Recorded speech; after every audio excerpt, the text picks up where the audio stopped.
Hello guys. आज हम लोग इवोल्यूशन में ह्यूमन इवोल्यूशन पढ़ने के लिए उपस्थित हैं। यह भी ये स्टोरी है क्योंकि जिस तरह हॉर्स का इवोल्यूशन हुआ आप लोगों ने देखा, एलिफेंट का इवोल्यूशन हुआ, डॉग का इवोल्यूशन हुआ, उसी प्रकार आप लोग ह्यूमन के इवोल्यूशन को भी देखें कि ह्यूमन की ओरिजिन और इवोल्यूशन किस प्रकार हुआ।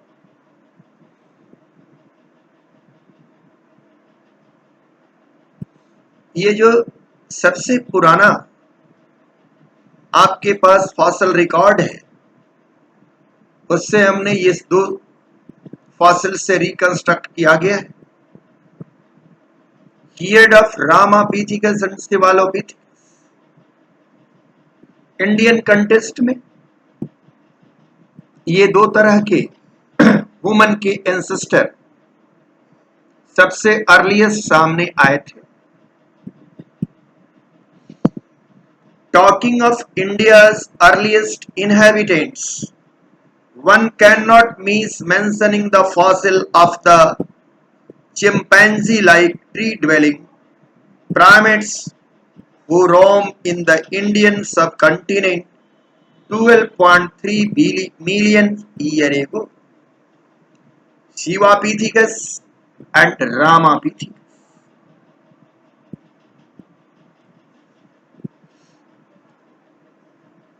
ये रामापिथिकस और ये जो देख रहे हैं ये मॉडर्न ह्यूमन की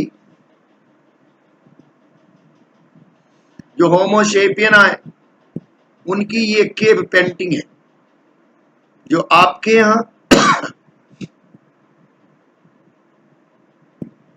मध्य प्रदेश के रायसेन डिस्ट्रिक्ट में भीमबेटका जगह पर पाया गया है, जिसके बारे में हम लोग आगे चर्चा करें।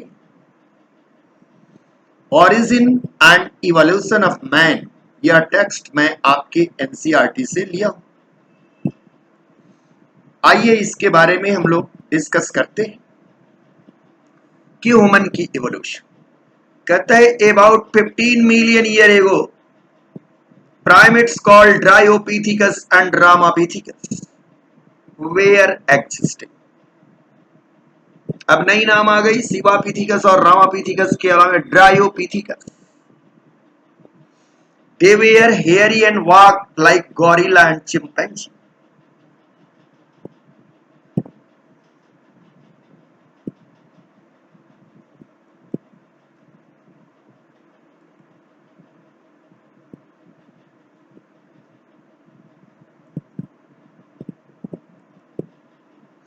आप देखें ये common ancestor of the human and great app,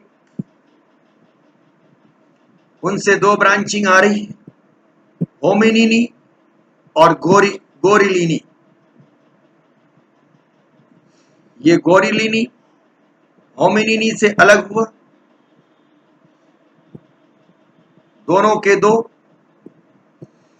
तो ये सब जो फॉसिल्स आप देख रहे हैं ये एप के जैसे ही ये फॉसिल थे। सबसे पहली फॉसिल एस्ट्रेलोपिथिकस अफ्रियंस जो ह्यूमन लाइक दिखा, और उसके बाद की फॉसिल एस्ट्रेलोपिथिकस अफ्रीकेंस। याद रखिएगा दोनों नाम दो हैं, एस्ट्रेलोपिथिकस अफेरेंसिस, एस्ट्रेलोपिथिकस अफ्रीकेंस। यह एस्ट्रेलोपिथिकस अफ्रीकेंस जो है इसे ही हम लोग लूसी के नाम से जानते हैं।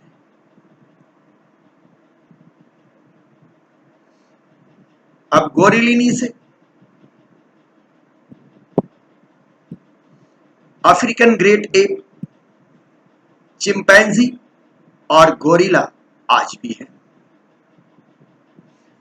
लेकिन एस्ट्रेलोपिथिकस अफ्रीकन से आगे जब हम लोग देखते हैं तो होमो हैबिलिस। होमो हैबिलस से आगे होमो इरेक्टस, होमो इरेक्टस से आगे होमो हाइडेलबर्गिस और होमो सेपियन और होमो निएंडरथैलिस। तो जो होमो सेपियन की इवोल्यूशन हुई, इसके एंसेस्टर में हम लोग होमो निएंडरथैलिस, होमो इरेक्टस, होमो हैबिलस और ऑस्ट्रेलोपिथेकस अफ्रीकन्स को डायरेक्टली लेते हैं।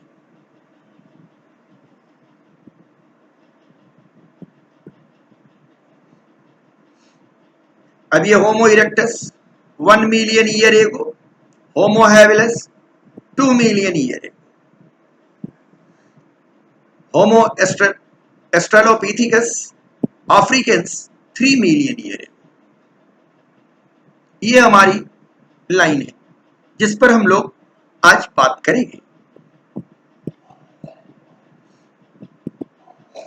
लेकिन ये ड्रायोपिथेकस और रामापिथेकस के बारे में क्या कहा गया कि 15 मिलियन ईयर है। कितना million? 15 million. Ramapithecus was more man like while Dryopithecus was more ape-like. Few fossils of man-like bone have been discovered in Ethiopia and Tanzania. This revealed hominid feature leading to that belief that about 3 to 4 million year ago. तो जो Tanzania और Ethiopia में human की fossil मिला, उसके अनुसार हम लोग मानते हैं कि वह ह्यूमन 3 से 4 मिलियन ईयर एगो इस पृथ्वी पर रहा होगा।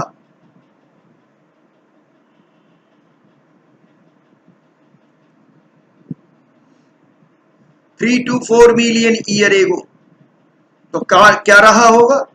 एस्ट्रेलोपिथेकस अफरेंसिस, एस्ट्रेलोपिथेकस अफ्रीकन्स, यही दो रहे।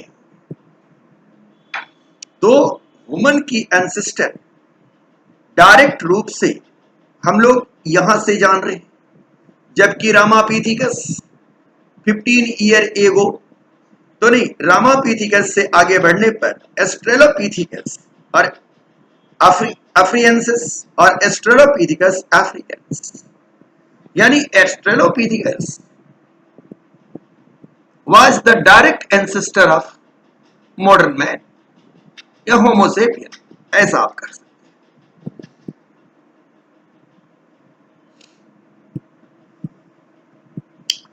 तो कहता है Ramapithecus was more man like while Dryopithecus was more ape-like. Few fossils of man-like bone have been discovered in Ethiopia and Tanzania. This reveals hominid feature leading to the belief that about 3 to 4 million year man-like primate walked in Eastern Africa. कहाँ? Eastern Africa. They were probably not taller than 4 feet, but walk upright. Walked upright. ये जो 3 to 4 million year एगो जो आए, वो 4 feet से ऊंचे नहीं थे, 3 to 4 फीट के थे, लेकिन वे सीधा खड़ा होते थे, सीधा खड़ा होके चलते थे।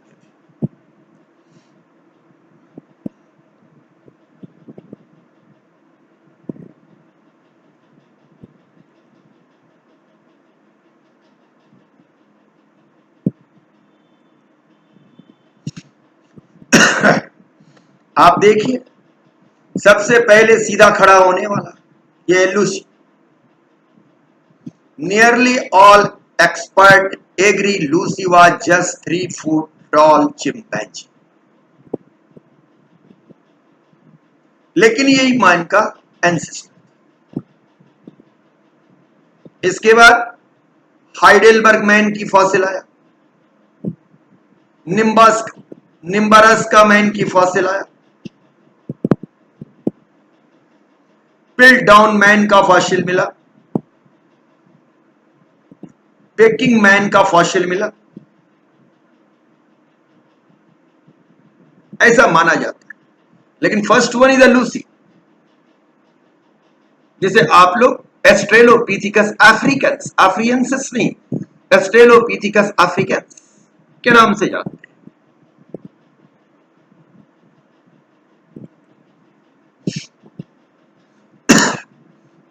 इसी का ये फिगर दिया हुआ है कि इसी तरह के ये एप थे, हमारे पूर्वज थे। उसके बाद उससे आगे बढ़ते हैं तो Neanderthal man, New Guinea man, क्रोमैन, क्रोमैग्नन मैन और मॉडर्न मैन। तो ये निएंडरथलिस जो थे ये धीरे धीरे अब ज्यादा मॉडर्न हो गए थे। वे शिकार करना, अपने बॉडी को ढकना, अपने लिए घर बनाना इत्यादि काम शुरू कर दिए थे, जैसा कि आप तस्वीरों में देख रहे हैं।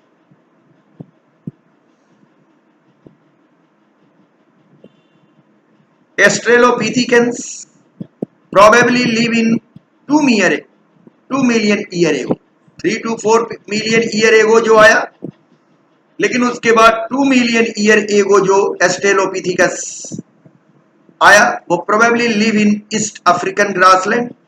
Evidence show they hunted with stone weapons but essentially ate fruit, कि वो स्टोन का यूज करता था, जानवरों को मारता था, लेकिन वो फ्रूट खाता था, वेजिटेरियन था।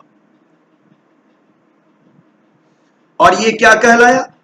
सम of the bone among the bone discover from different, the creature was called the first human like being hominid was called Homo habilis. The 2 million year ago तक एस्ट्रेलोपिथिकन्स यहां रहता आया था। उसकी ओरिजिन 3 to 4 मिलियन ईयर एगो हुआ था, लेकिन 2 मिलियन पहले एस्ट्रेलोपिथिकन्स के बाद कौन आ गया? तो वो होमो हैबिलिस।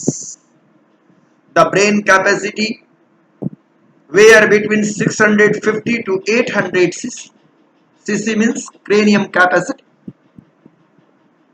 कि जो बोन का स्कल है, ब्रेन का जो स्कल है, उसका वॉल्यूम को हम लोग नापते हैं और उस वॉल्यूम को सीसी कहते हैं।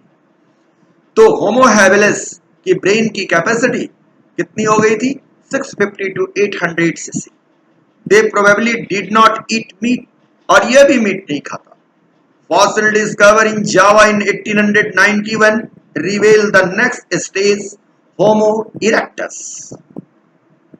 इसके बाद होमो हैबिलिस भी वेजिटेरियन था, उसके ब्रेन की कैपेसिटी 650 to 800 सीसी थी। और उस होमो हैबिलिस के बाद 1.5 मिलियन ईयर एगो जो दूसरी प्रजाति आई, जो दूसरा अगला रेस आया, वो क्या कहलाया? होमो इरेक्टस। क्या नाम हुआ? होमो इरेक्टस। इसका जावा में पिकिड मैन कहते हैं, इसका जावा में सबसे पहले इसका फॉसिल मिला, और माना जाता है कि इसकी इवोल्यूशन 1.5 मिलियन ईयर एगो हुई। Homo erectus had a large brain around 900 CC, लेकिन इसकी क्रेनियम कैपेसिटी बढ़ गई। तो यहां आप ये देख रहे हैं, ये सारे होमो हैबिलिस है। देखिए अपने हाथों को यूज कर रहे हैं और वेजिटेबल खा रहे हैं। यहां देखिए ये वेजिटेबल तो खा रहा है, लेकिन ये क्या किया है? हंट करने के लिए शिकार किया, और शिकार के सिंग का यूज किसमें करेगा? औजार बनाने में, टूल्स बनाने में। और कहता है कि ये जो होमो हैबिलिस था, ये कहां था? अफ्रीकन ग्रासलैंड में। देखिए ये होमो हैबिलिस अफ्रीकन ग्रासलैंड में है, और अफ्रीकन ग्रासलैंड में ये जिराफ दिख रहे हैं, हाथी दिख रहे हैं। इसलिए प्रोबेबली ये जो पिक्चर या पेंटिंग दिखाया गया है, यह किसके बारे में दिखाया गया है? तो होमो हैबिलिस के बारे में। यह भी बात है होमो हैबिलिस के बारे में। यहां लेकिन एक चीज दिखाया गया है, पेरेंटल केयर, कि मां अपने बच्चों को केयर करना शुरू कर दी। ये भी इवोल्यूशन है, इसे कल्चरल इवोल्यूशन कहते हैं।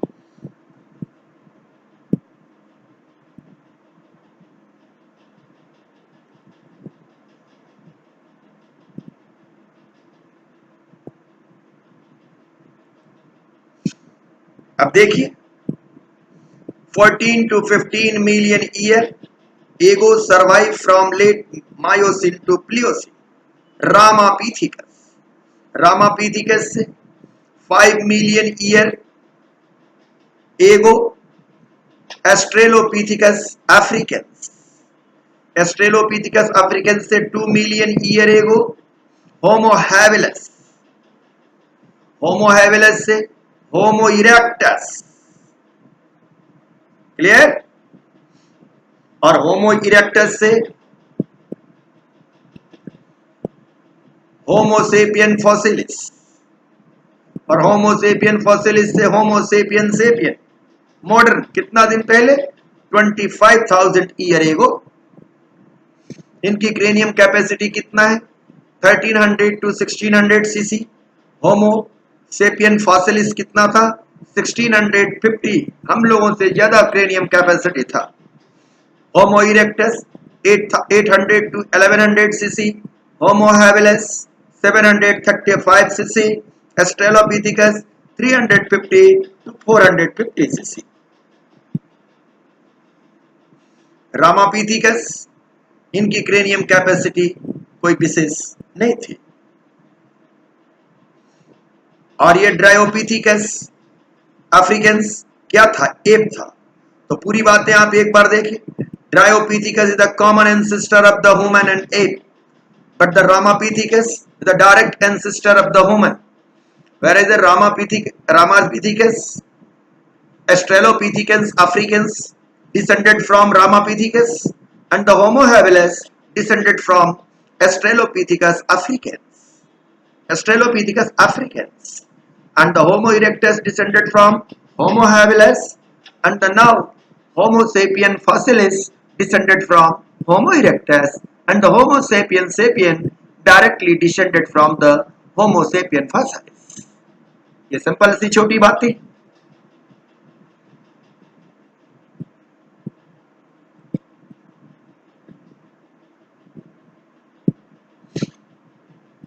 होमो इरेक्टस, होमो हैबिलिस से कौन आया, Homo erectus.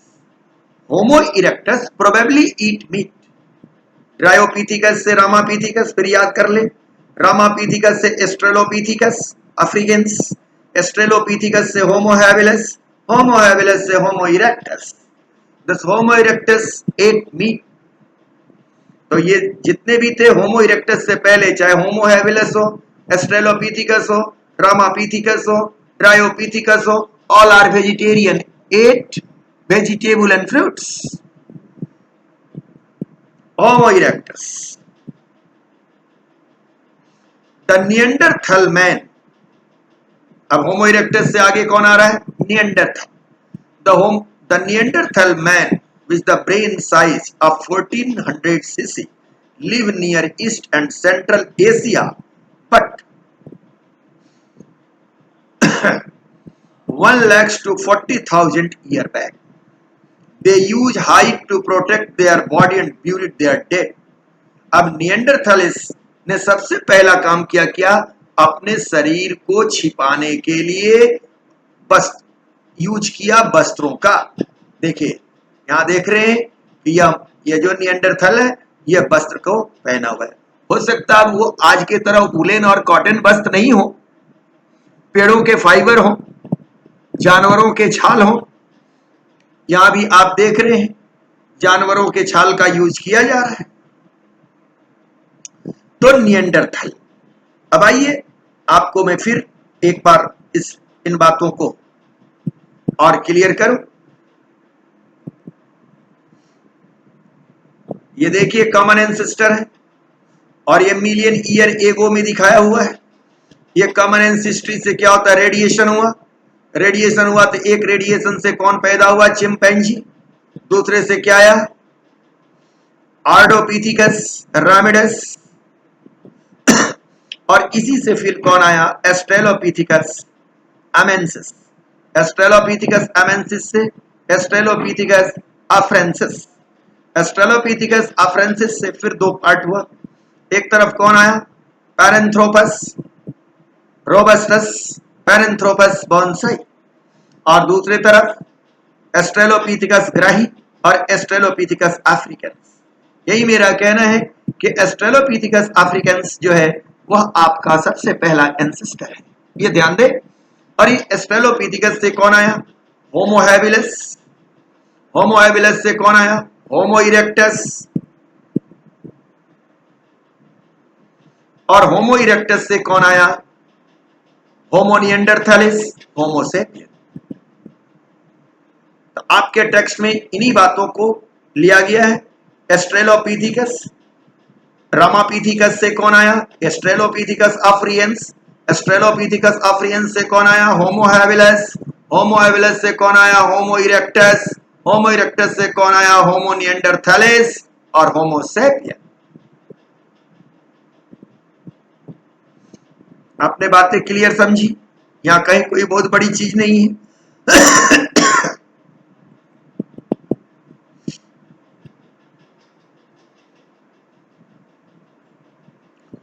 Homo sapien arose in Africa and moved across continent and developed into distinct race.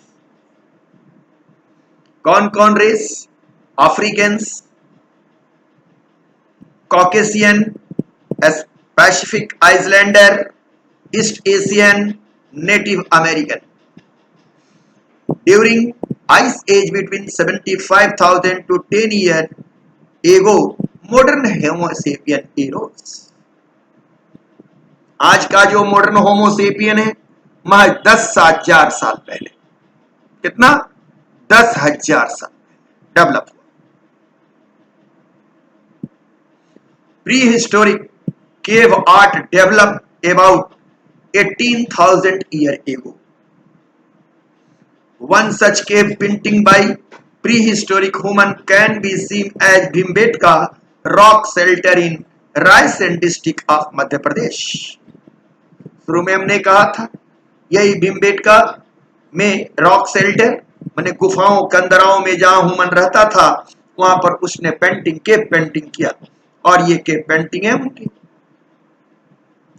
Agriculture came around 10,000 year back and the human settlement started. The rest of what happened is the part of the human history of the growth and decline of civilization.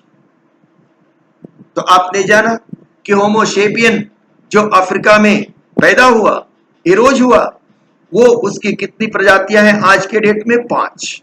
African, कॉकेशियंस, Pacific Islander, East Asian और native American. अब ये कैसे? ये देखिए, ये आप देख रहे हैं अफ्रीका को, यहां 3 कलर का यूज हमने किया है। ये पहला क्या है? होमोसेपियन।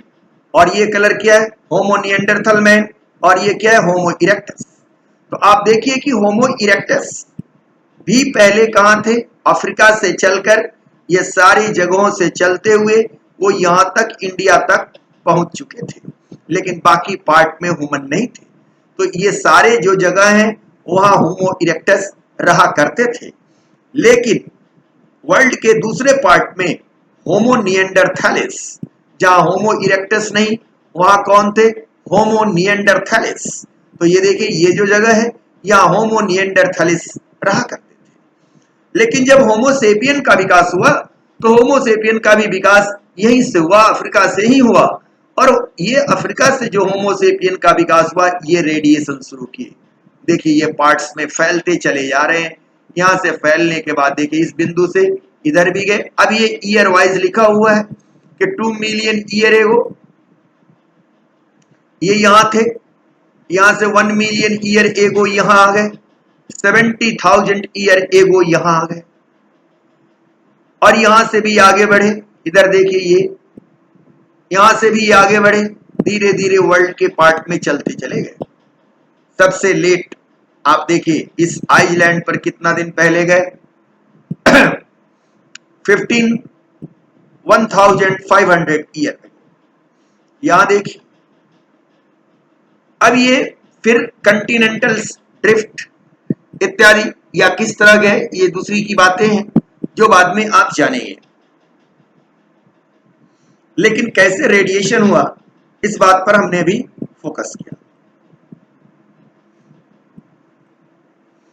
और अब देखिए कि जिस समय होमो इरेक्टस, होमो निएंडरथालिस, होमो सेपियन, ये देखिए होमो इरेक्टस कि उस समय क्या है, और सारे जानवर हैं जिन जानवरों के साथ ये भी कंपीट कर रहे हैं। ये देखिए इनसे ये कुछ एडवांस हुए और अपने शरीर को ढकने के लिए अब ये यूज कर रहे हैं, हाइड कर रहे हैं अपने आप को।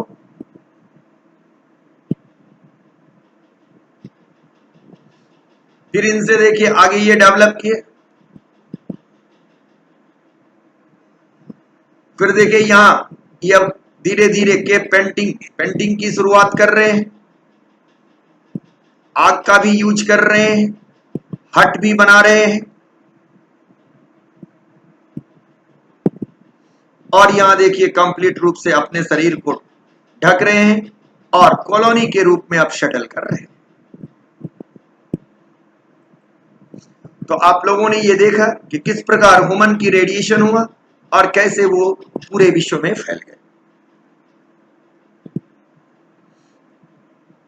अब ये सारे जीव नए हैबिटाट में जाते हैं, उसके लिए वो एडॉप्ट करते हैं। तो क्या ह्यूमन जो पूरे वर्ल्ड में रेडिएट किए, इनके अंदर भी एडॉप्टेशन आया होगा, इनके अंदर भी म्यूटेशन हुआ होगा, इनका भी नीक स्पेशलाइजेशन हुआ होगा, इनका भी रिप्रोडक्टिव फिटनेस, डार्विनियन फिटनेस हुआ होगा, नेचुरल सिलेक्शन हुआ होगा। आइए इस पर बात करते हैं। Nick construction adaptation dynamics. Nick describe all the environmental factors that influence the fitness of phenotype in a population of organisms.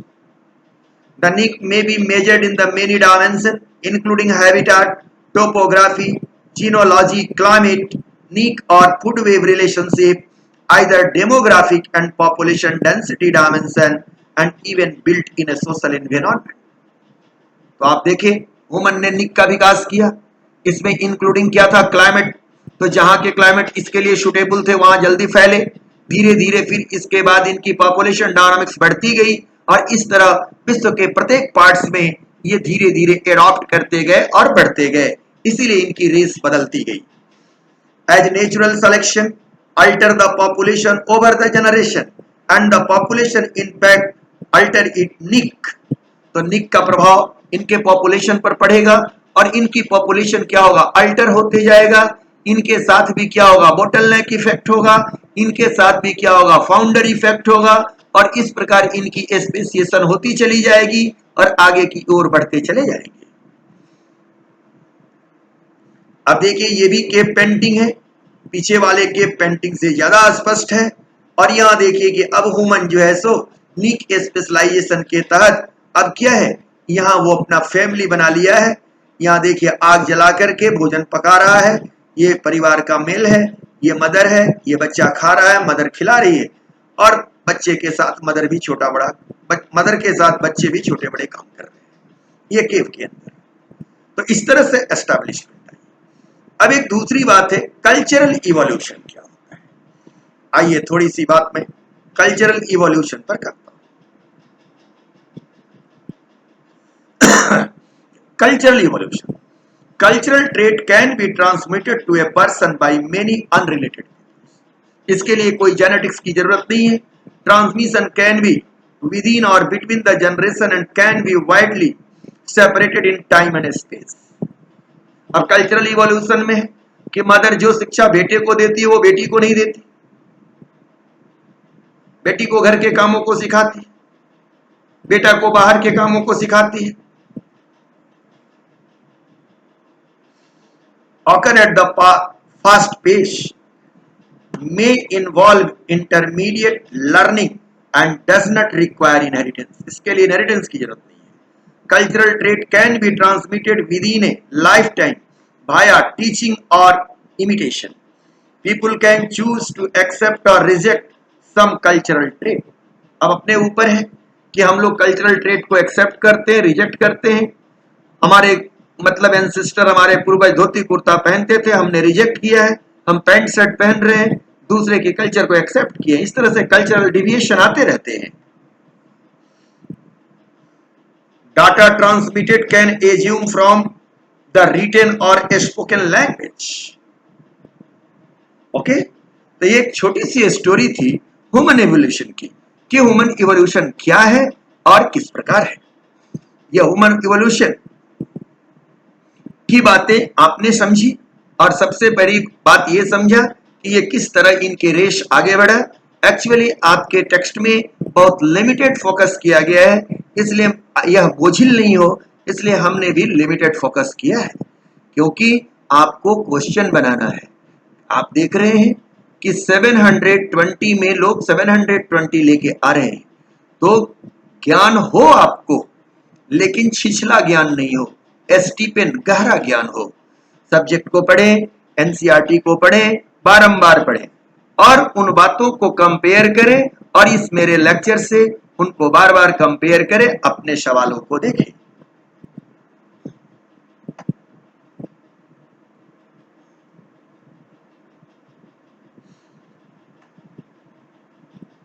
Human evolution infographics कहां से आए?